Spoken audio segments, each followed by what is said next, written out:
शाहनवाज, बाबर आजम की कल के मैच में पिच स्लो थी, जैसा कि आप भी कह रहे हैं कि भाई इतना वो मुश्किल से उन्होंने ये 143 स्कोर किया है। तो बाबर आजम की अपनी परफॉर्मेंस है या फिर नेग्लिजेंस है इस्लामाबाद यूनाइटेड की कि बाबर आजम 50 कर गए हैं? नहीं, बाबर आजम आपको पता तो है दुनिया का बेहतरीन प्लेयर है, लेकिन ही नोस के विकेट का एटीट्यूड क्या है। जैसे मैं पहले बात कर रहा था, उन्होंने रीड कर ली थी और जाहिर है कि कल जिस तरह साइम अयूब एक मरतबा फिर नाकाम हुए, लेकिन उसके साथ बाबर आजम ने रिस्पॉन्सिबल इनिंग्स खेली, जितनी शानदार उन्होंने जिम्मेदारी का मुजाहरा किया। तो बाबर आजम का देखें, अब स्ट्राइक रेट की बात की जा रही है, लेकिन चाहे कोई भी होगा, जो भी क्रिकेटर होगा, वो इस चीज़ को अंडरस्टैंड करेगा कि जो कल बाबर आजम जिस अंदाज से खेला वो बड़े बेहतरीन तरीके से खेला, बड़ी उम्दा बैटिंग की, उन्होंने रिस्पॉन्सिबिलिटी शो की है as a captain, as a Peshawar Zalmi के वो कप्तान है, लीडर है।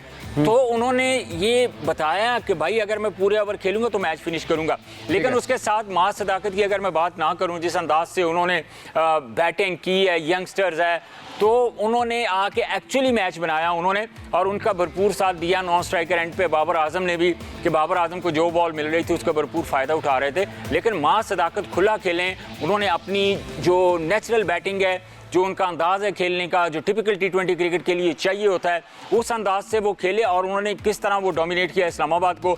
उनकी बैटिंग का जो फ़र्क था, और इस्लामाबाद यूनाइटेड के बैटर्स की बात करें तो वो जो मां सदाकत की बैटिंग थी और बाबर आजम का पूरी विकेटें जो हैं वहाँ पे स्टे करना, तो ये एक टर्निंग पॉइंट भी था मेरी नज़र में। लेकिन इस्लामाबाद यूनाइटेड की जो बॉलिंग थी, बॉलिंग परफॉर्मेंस जो थी, वो इतनी कंसिस्टेंट नहीं हो पा रही जितनी शुरू में हमें नज़र आई थी।